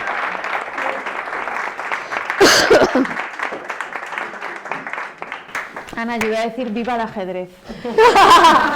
Uy, tú no sabes lo interesante que es. Viva el ajedrez, jolín, con lo que estáis consiguiendo. Y me ha gustado mucho que saquemos el tema de las mujeres migrantes esclavizadas por los cuidados, porque es un tema del que no hablamos y es una realidad cada vez más presente en nuestros pueblos y en nuestras localidades, porque cada vez tenemos población más envejecida y esto se está convirtiendo en una cuestión. Hasta luego, gracias por haber venido. Yo no tenía que haber venido Sowad, que es una chica marroquí, vicepresidenta de la fundación, pero estaba con gastroenteritis y la he sustituido. Pero la idea era que ella, porque también muchas veces desde el feminismo hablamos de los inmigrantes como si ellas no tuvieran capacidad de tener su propia voz. Y sí que la tienen, pero en este caso Sowad, por cuestiones de salud, no pudo venir. Pero es que quien mejor puede explicar su situación son ellas. Sí. El género nos atraviesa a todas, pero con mucha más fuerza, yo creo, que la raza, la clase en estos momentos. Pues muchas gracias, Ana, de verdad, muchísimas gracias. Bueno, pues terminamos con Ana María González Lupión. Ana María ha hecho... Sí, Ana, perdona. Ana ha hecho un trabajo incansable, impagable, con la campaña Mamá está castigada, que nos unió a muchas, que consiguió unirnos a muchas y que nos conociéramos a raíz de esa campaña que pretendía hacer justicia con una mujer extremeña, con Sara, y con sus hijas, ¿no? Ana María, a raíz de eso, yo creo que has tenido otros muchísimos casos, ha sido una avalancha de mujeres que se han visto absolutamente reflejadas en eso y que han empezado a pedir ayuda. La violencia vicaria es una realidad, como lo es la violencia institucional, como lo es la violencia que se aplica desde instituciones como son los juzgados contra las mujeres. Y creo que hay que decirlo claramente y señalar claramente, y ojalá señalar con nombres y apellidos, porque se lo merecen realmente, por todo el dolor que están infligiendo a muchas familias y a muchas mujeres que lo único que quieren es proteger a sus hijos e hijas. Si un niño o una niña le dice a su madre: mamá, me está ocurriendo esto, están abusando de mí, ¿qué tiene que hacer la madre? Pues obviamente intentar proteger a esa criatura, ¿no? Pues lo que nos encontramos es que en ese proceso de protegerla, la víctima al final es ella, la culpable es ella, la criminal es ella. Y estamos viendo cómo mujeres están incluso entrando en la cárcel por haber defendido a sus criaturas. Pues yo te agradezco muchísimo todo el trabajo, Ana María, que estáis realizando desde Mujeres Libres, Mujeres en Paz, desde la plataforma también de Mamá está castigada, porque ese acompañamiento, esa red de apoyo, ese llegar a donde no están llegando las instituciones, es básico en nuestros días. Todo tuyo. Bueno, buenas tardes. Muchísimas gracias, Irene, porque tú también estuviste ahí en el germen, en el inicio de todo, ¿no? En aquellas conversaciones que teníamos en octubre del 20, ¿no? Todavía faltaban unos meses y no sabíamos que iban a condenar a Sara en una sentencia firme, ¿no? En la cárcel. Y bueno, gracias al apoyo de muchas mujeres, y pues hoy podemos contar que conseguimos el objetivo de la campaña, que Sara volviera a ver a sus hijos. Entonces comienzo un poco diciendo quiénes somos Mujeres Libres, Mujeres en Paz. Gracias por esta invitación, Irene, pero también somos otras organizaciones como Perseidas, que su presidenta está aquí, y que en torno a la campaña Mamá está castigada se unieron multitud de mujeres, profesionales, activistas de forma voluntaria cuando conocieron el caso de Sara. Mujeres Libres nace en el 15, nace en Extremadura, pero está integrada por muchísimas mujeres ahora, pero nació con 10 profesionales. Nosotras venimos del mundo de la cooperación internacional y lo digo porque luego va a tener mucho que ver con algunas de las reflexiones que os quiero trasladar, ¿sí? Y nacimos en Extremadura en el 15 y empezamos viendo que no había enfoque de género en servicios sociales, empezamos a trabajar todos los temas de enfoque de género con servicios sociales y oficinas de igualdad, o que no se aplicaba de la manera de un enfoque feminista, y luego conocimos a Sara. Una compañera de Mujeres Libres, Mujeres en Paz nos llama un día y nos dice, por favor, solo acompañadla, ¿sí?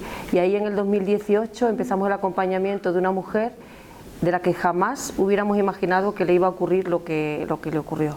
Solo bastaba escuchar a Sara para saber que Sara decía la verdad y que no había absolutamente ninguna duda de que estaba efectivamente luchando por algo tan justo como es que su hija estuviera preservada de cualquier tipo de abusos o de malestares, ¿no?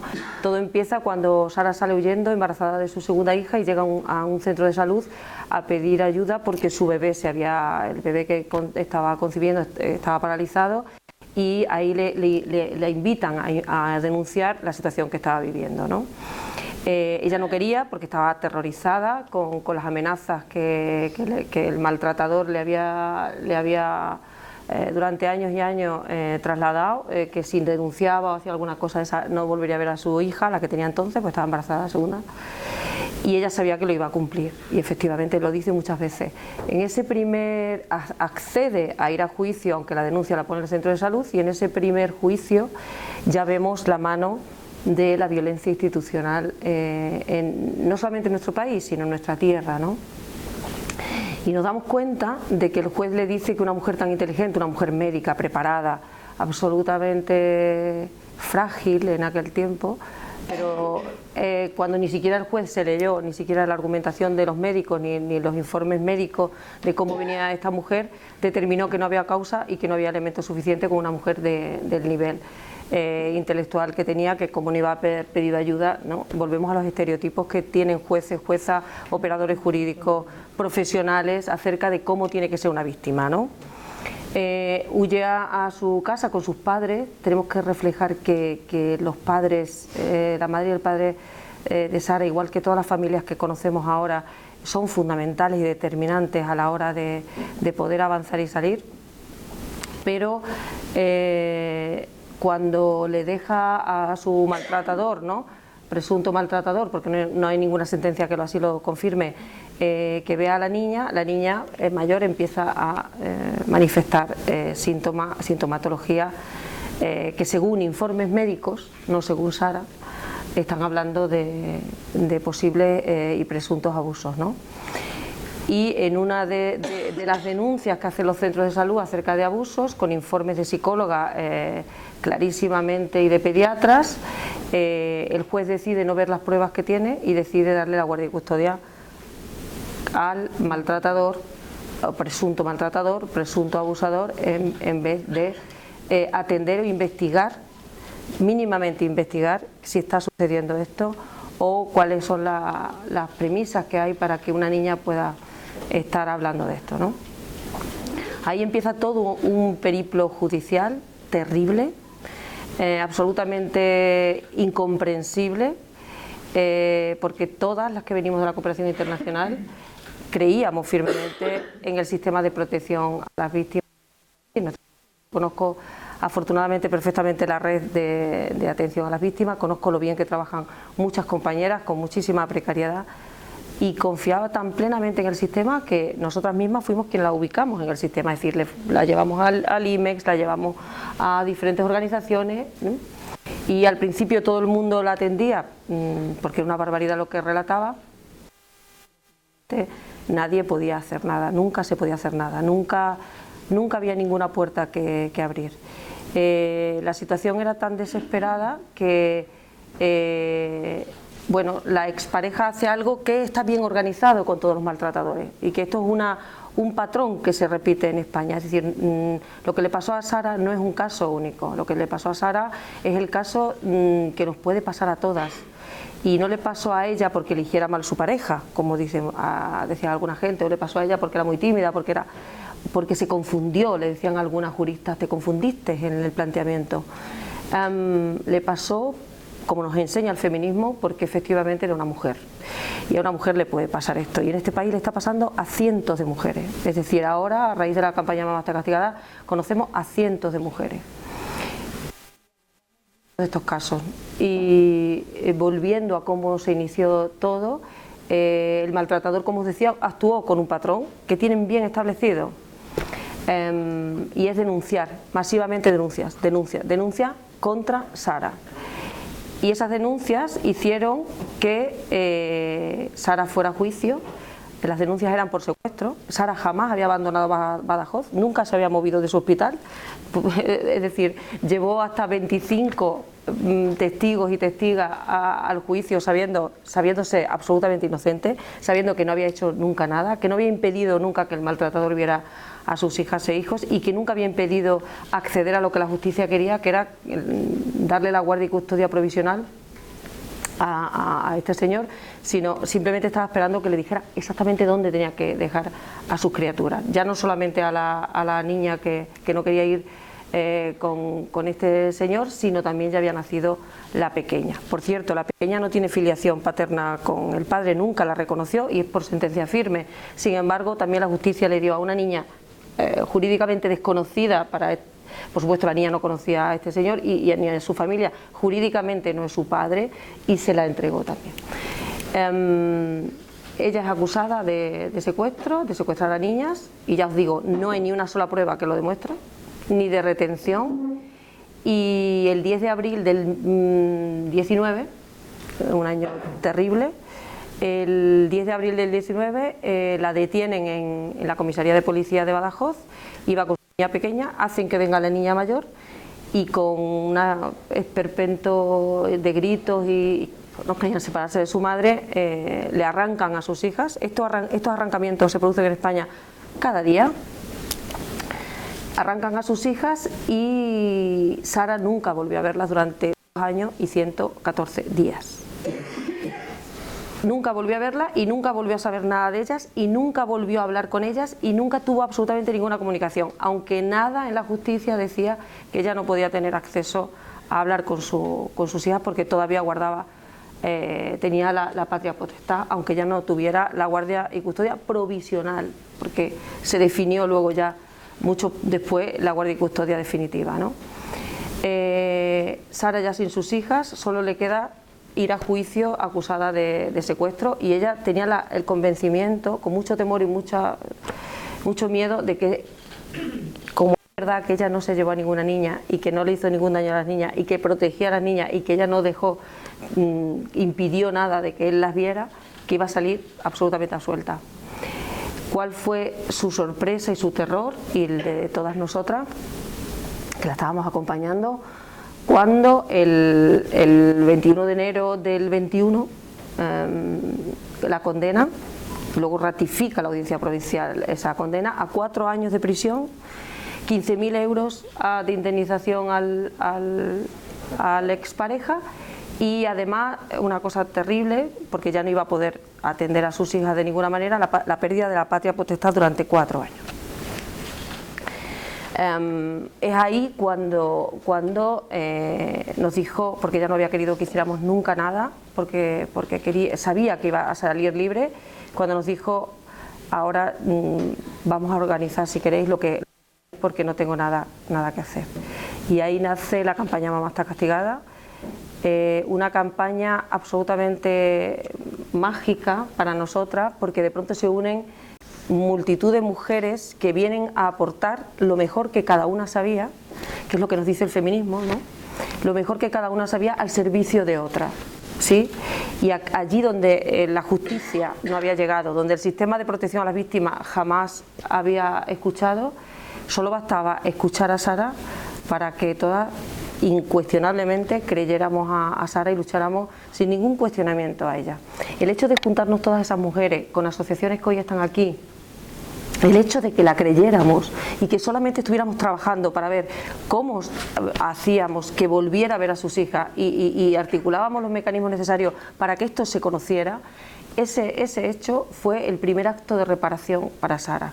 Nunca había sido escuchada, nunca había sido creída, al revés, había sido absolutamente vilipendiada, se habían filtrado absolutamente todos los estereotipos de que era una mujer que engañaba, bueno, mala, absolutamente inestable, que no estaba preparada, como decían algunos equipos psicosociales, para ser madre, y nunca la habían entrevistado.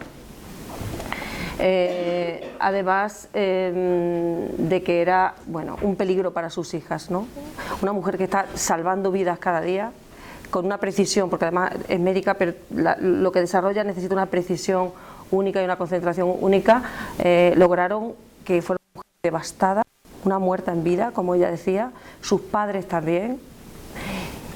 Y esta red de reparación que se creó con la campaña Mamá está castigada fue el primer acto de reparación que no viene del Estado y que debería venir del Estado, que exigimos que venga del Estado y que vino del feminismo, vino de las asociaciones feministas, vino de las mujeres comprometidas con la justicia social y de género, porque sabemos que lo individual es también colectivo y que lo personal es político, y eso lo hemos aprendido y lo ponemos al servicio de esta causa. A mí me gustaría mucho, bueno, tengo muchas cosas que contar, pero me gustaría mucho que viéramos el vídeo, porque este vídeo fue de la campaña y este vídeo recoge absolutamente cuál es el sentir y cómo un colectivo que luego se significó en un mes de mayo después, cómo ese colectivo se juntó, se aunó, y cómo vimos que una de las causas fundamentales del feminismo en Extremadura es la causa contra la violencia vicaria. No lo hemos dicho la definición. La violencia vicaria es aquella que se ejerce a través de unos seres humanos como son los niños y las niñas para seguir haciendo daño a una mujer a la que ya no puedes maltratar físicamente o psicológicamente, ¿sí? Y la violencia institucional es aquella que se ejerce por omisión o por acción por parte de cualquier institución o cualquier organismo del Estado que tiene el deber de protección. Esto fue una campaña para la reparación, se consiguió el objetivo. Sara volvió a ver a sus hijas en unas precariedades terroríficas, porque el punto de encuentro ha sido un calvario, da para otra charla, pero hoy día Sara puede arropar a sus hijas algunas noches y puede contarle cuentos, y aunque está siendo muy difícil, las niñas tienen la oportunidad de tener a su madre, porque no hemos hablado del derecho de los niños y las niñas a ser escuchados.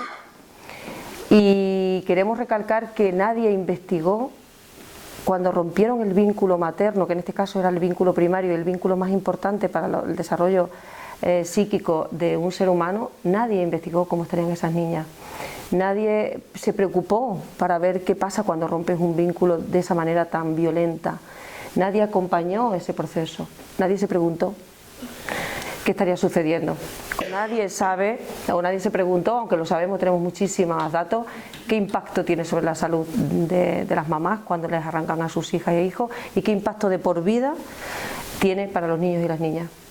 Y esto nos vamos a encargar de repararlo. Y hay un lema que nosotras hemos acuñado en el primer encuentro estatal sobre violencia vicaria, violencia de género institucional, que tuvimos la oportunidad de hacer el año pasado en Mérida, con el mínimo apoyo de muchas instituciones de la Comunidad de Extremadura, pero con el máximo apoyo de muchas otras de fuera y del Estado, y que se convirtió en el primer encuentro donde las víctimas, mamás, donde las plataformas de apoyo, donde asociaciones, donde instituciones del Estado que sí que apoyan a estas mujeres, donde incluso vino personalmente la relatora especial de Naciones Unidas, no había pisado nunca suelo español. Y cuando supo que hacíamos el primer encuentro estatal sobre violencia vicaria y violencia de género institucional, nos dijo que sí podía venir. Nosotras no dábamos crédito, ¿no?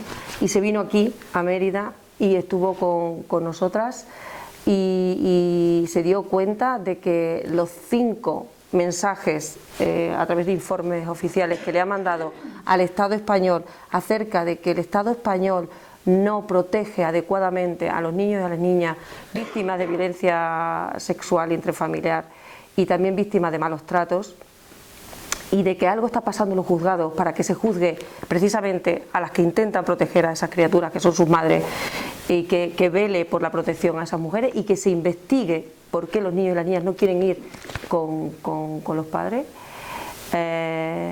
Esos llamados que la relatora había hecho los confirmó, y lo que nos dijo es que sabía que era gravísimo lo que estaba pasando en España, pero que escuchó esos días y esas noches a las víctimas aquí en Extremadura y que nunca creía que era de una dimensión tan brutal.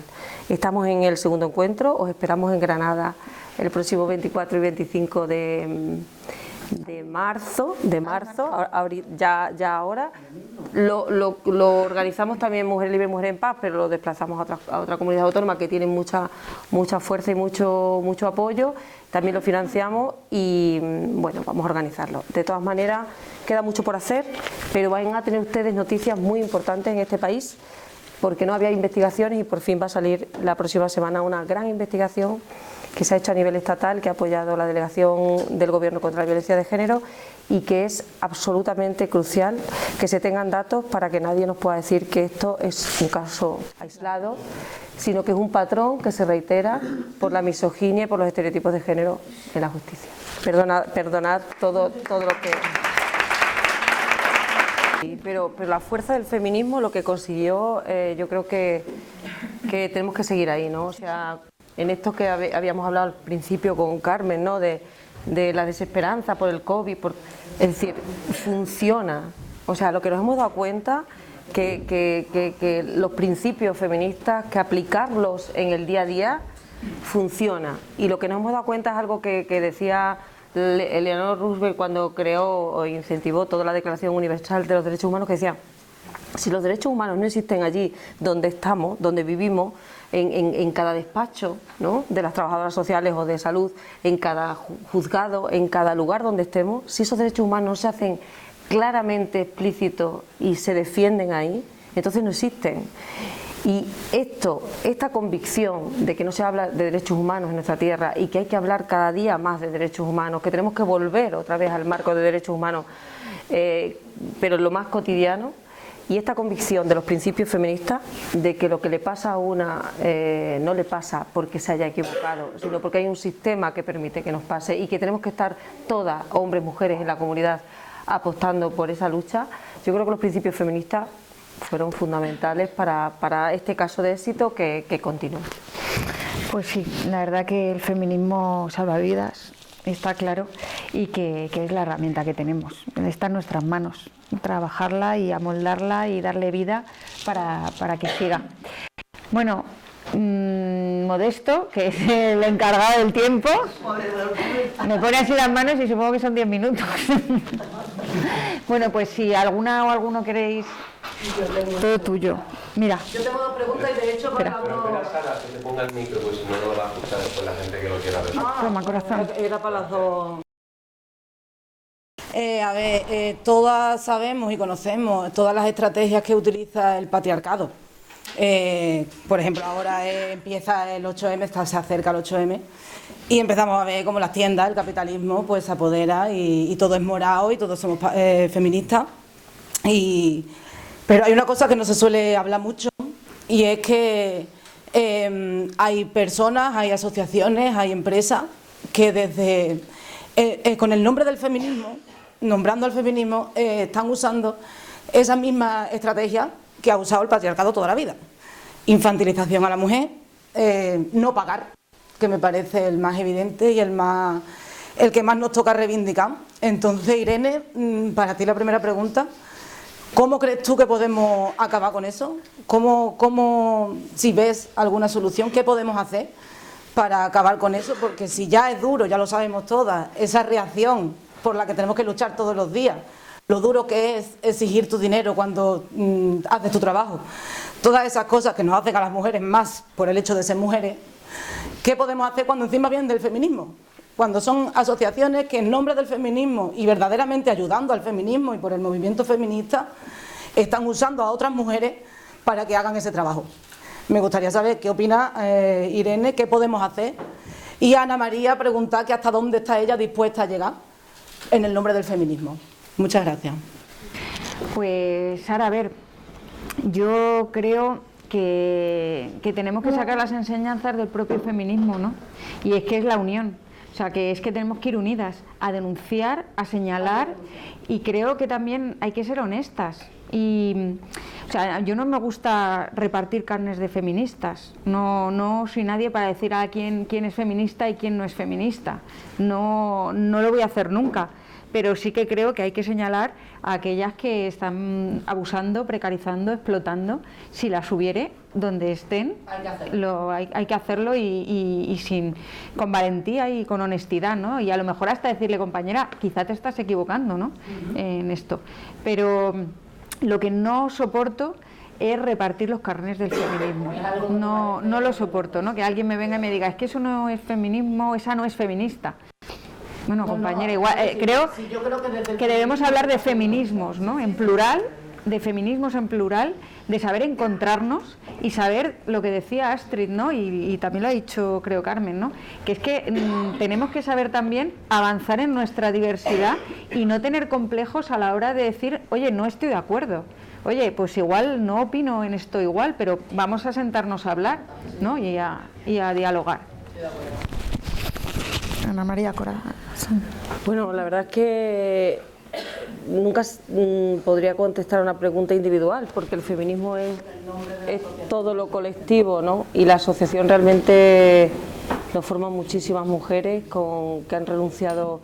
O sea, el caso de la campaña de Sara hizo que muchas renunciaran a muchas cosas, porque todo fue absolutamente gratuito y voluntario y nadie todavía ha podido percibir nada, y no lo queremos percibir nada, no tenemos ningún interés en percibir ningún tipo de ingreso. Y la práctica política del feminismo, el hecho de que ella sintiera por fin que la escuchaban y que fue su primer espacio de reparación, eso tiene una valía y un valor, porque te das cuenta de que lo que habíamos hablado antes, ¿no? Que lo comunitario, que los principios feministas de sororidad, y de que escuches y creas realmente a las otras mujeres y que te pongas en su lugar, creo que ha funcionado siempre, y ahí fue clarísimo, ¿no? Entonces, bueno, seguramente hemos cometido muchos fallos, nos hemos dejado la piel, y muchas de nosotras, parte de nuestra vida, perdiendo otras oportunidades de lo que decía Astrid, del mundo que sí que es valorizado y que no. También nos hemos preguntado y cuestionado qué sucede cuando otras mujeres, para acompañar a una, se dejan todo, ¿no? Porque estamos haciendo otra vez, sin darnos cuenta, el modelo del patriarcado, como el de los cuidados, ¿no? Es decir, cuando tenemos que cuidar, ¿no? ¿Qué pasa cuando las feministas seguimos cuidando y cuidando y cuidando, reproduciendo los mismos patrones que hemos visto en nuestras madres, ¿no? Y no estamos cuestionando eso. Entonces, creemos que es una cuenta pendiente la que tenemos del feminismo. También implica que las que somos o nos consideramos feministas tengamos que cuidarnos unas a otras. Quiero responderte a ti y decirle algo. Bueno, a Ana María no le tengo que decir nada. Simplemente que todas las que estuvimos las que estamos en la campaña Mamá está castigada, yo no era feminista antes, hace poco tiempo que lo soy, bueno, me considero. No es una cosa que sea, bueno, que lo conociera, ni que lo supiera, ni que entendiera de esto, pero siempre, todas las que estamos metidas en la campaña de Mamá está castigada, hay un antes y un después de Sara. Siempre, porque es que tú has conocido un caso que te has volcado en esa persona y te has volcado en ese caso. Entonces, ¿qué pasa? Pues que es un antes y un después, que antes no teníamos a Sara y ahora la tenemos. Y todo lo que estamos haciendo es por ella. Y nosotros no cobramos un duro, nosotros no miramos nada, nosotros nos hemos quitado horas de sueño, nos hemos quitado horas de comer, nos hemos quitado muchas cosas. Y sin embargo, es el cuidado que le hemos... Es que era el lema de la campaña, cuidarla, protegerla, estar ahí siempre. Entonces, un antes y un después. Si eso te responde a tu pregunta. La verdad, pero bueno, muchas gracias. Si eso te responde a tu pregunta. Le está costando el dinero todavía. Yo me refiero a la utilización que hace el patriarcado, el infantilizarnos, el no pagarnos, el no tomarnos en serio. Eso que venga de mujeres feministas, no porque sean feministas ni por poner etiquetas, simplemente porque están predicando, o sea, no están predicando con su... Me parece que no lo están haciendo, lo están siguiendo, no porque no les quiera yo poner etiquetas, Sí, sí. Simplemente porque vamos, por lo menos yo pienso que seguimos unos patrones que nos gustaría seguir, ¿no? Y los cuidados, y el respeto, y la creencia, yo hermana, yo sí te creo, en fin, no tener que usar todos los métodos y las estrategias que utiliza el patriarcado, es simplemente eso.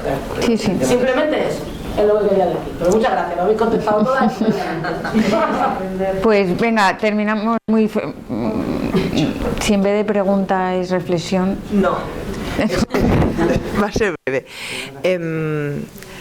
Hablamos de violencia vicaria, hablamos de violencia institucional y yo quiero empezar a hablar de violencia económica. De la violencia económica que sufrimos las divorciadas cuando los padres irresponsables deciden dejar de pagar la hipoteca, deciden de hacer uso de su derecho de tener la guardia y custodia los fines de semana alternos, y los jueces te dicen que, hombre, que los martes y los jueves no vengan a buscar a tus hijos a ti no te supone ninguna carga ni económica ni personal. Y también hay sentencias. O cuando te dicen que para ir a buscar, incluso con convenios, donde se acreditan cómo se distribuye la carga económica de la vivienda y tal, te pongan en riesgo tu vivienda si rehaces tu vida con una segunda persona, y entonces pones en riesgo tu vivienda a pesar de que esa persona ni siquiera hace frente a la hipoteca. Y es silencioso, porque es vergonzoso. Avergonzante para nosotras tener que ir a exigir al padre de nuestros hijos que asuman las responsabilidades económicas de esa situación. Y yo creo que tenemos que empezar a hablarlo y por eso pregunto, o sea, creo que tenemos que empezar a introducir la violencia económica que se ejerce diariamente, silenciosamente, y somos muchas las afectadas por esa violencia, que nos limita, que nos imposibilita desarrollarnos como seres humanos libres y como madres, porque no llegas. No llegas. Y creo que hay otras violencias muy reconocidas, muy visibilizadas, pero nosotros ni siquiera tenemos herramientas legales en el Código Penal para poder decirle al señor que nos hace cargo de eso que debe de cumplir con sus responsabilidades. Creo que tenemos que empezar a hablar en el espacio feminista de esa violencia silenciada. A las divorciadas y a las no divorciadas. No, pero me refiero que en el caso de que hay... O sea, la violencia económica. Exacto. En las mujeres... En las mujeres no separadas también es el hecho de que no se separen por eso mismo, por esa violencia económica que al final te hacen estar con tu maltratador pues hasta que te mueras. Sí. Yo iba a seguir, pero paro. Iba a preguntar algo que es muy, muy, muy complicado y es, porque además, escuchándola a ella... vale. Pues es verdad que tenemos un problema con profesionalizar el tema de los cuidados. ¿Cómo hacemos?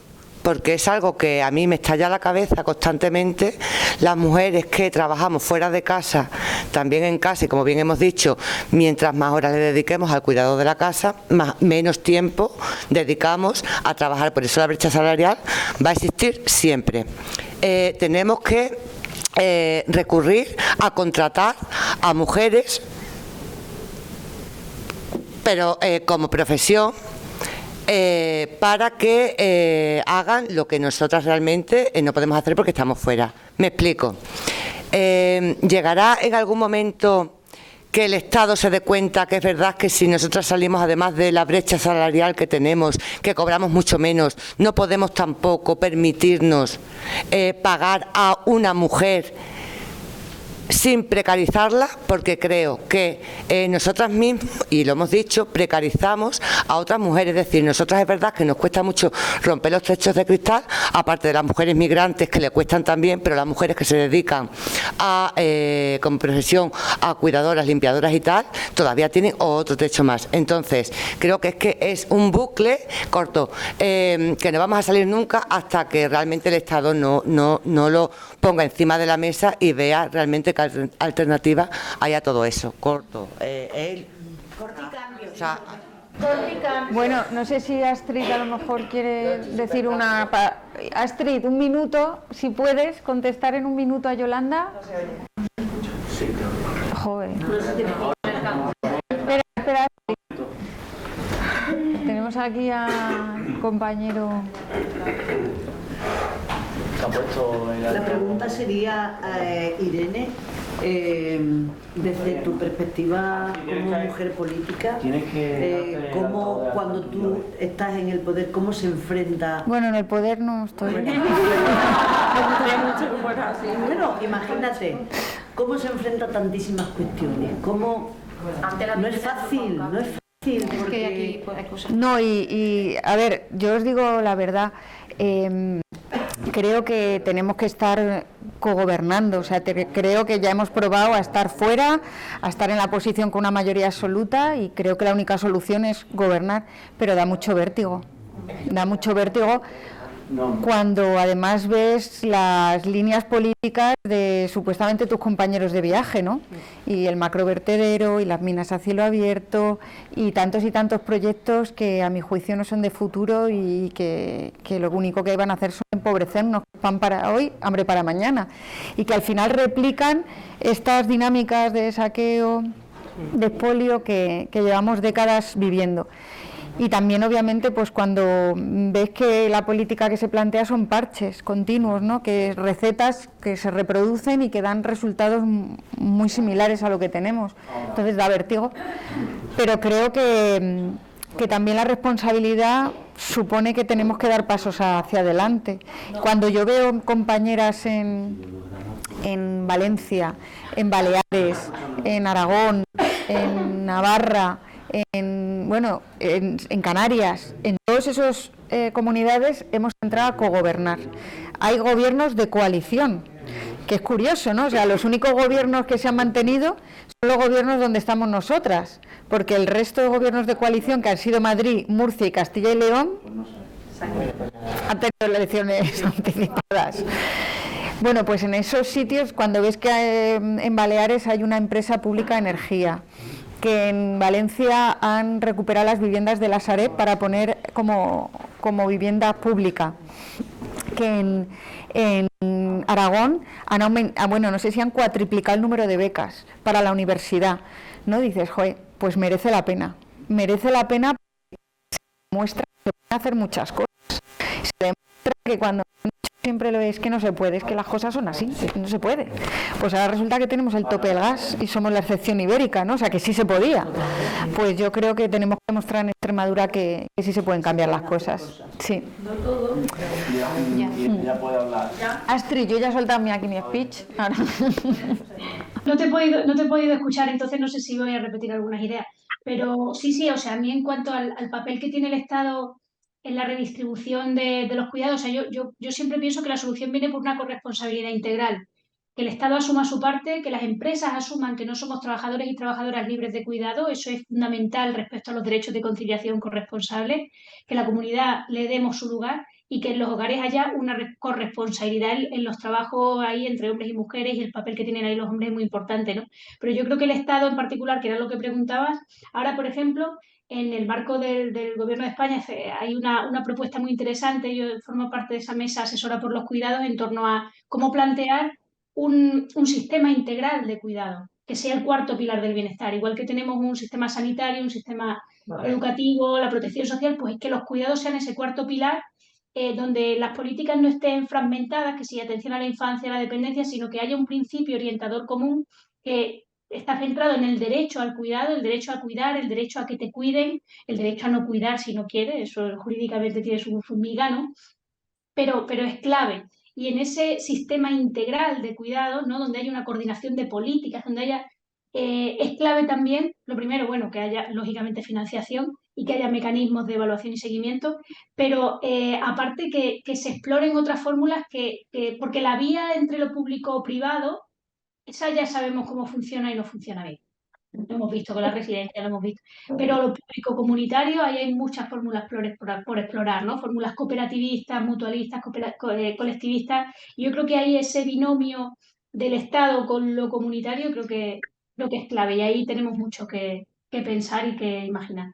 La verdad que ha sido un orgullo y un placer esta tarde. Creo que es el Dando Color más potente que hasta ahora hemos hecho, y bueno, nuestro compromiso con el feminismo, con el avance en derechos para las mujeres va a estar ahí siempre, tenerlo seguro, y si en algún momento fallamos en algo, por favor, estar ahí para recordárnoslo con bastante asertividad. Gracias por